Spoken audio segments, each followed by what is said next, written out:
લોકશાહીનો ખરો અર્થ એવો થાય છે કે ભાઈ લોકોનું લોકો માટે લોકો દ્વારા ચાલતું શાસન, પરંતુ અત્યારના સમય પ્રમાણે એ અર્થ કંઈક અલગ થઈ ગયો એવું લાગે છે કે ભાઈ નેતાઓનું નેતાઓ માટે નેતાઓ દ્વારા ચાલતું શાસન. પહેલા ધોરણની ચોપડીના પહેલા જ પત્તે આપણી મૂળભૂત ફરજો અને આપણા હકો વિશે સમજાવવામાં આવે છે, પરંતુ ક્યારે આપણે આપણી ફરજો નિભાવતા નથી, એટલા માટે જ ક્યારે આપણે આપણા હક માટે લડવા માટે નીકળતા નથી.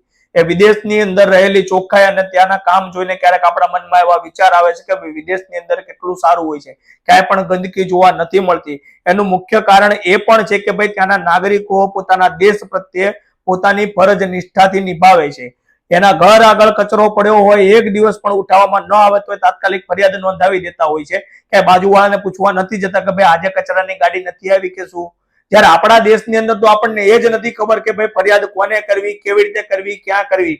ઇવન ત્યાં સુધી કે ભાઈ આપણું મકાન કયા વોર્ડમાં આવે છે, કોર્પોરેટરના નામ શું છે, આપણું મકાન કઈ વિધાનસભામાં આવે છે, ધારાસભ્યનું નામ શું છે, કઈ જ આપણે જાણતા નથી. કારણ કે આપણે અહીં નેતાઓ સાથે અથવા તો કોઈ પણ પક્ષ સાથે લાગણી અને પ્રેમના સંબંધી જોડાઈ જઈએ છીએ.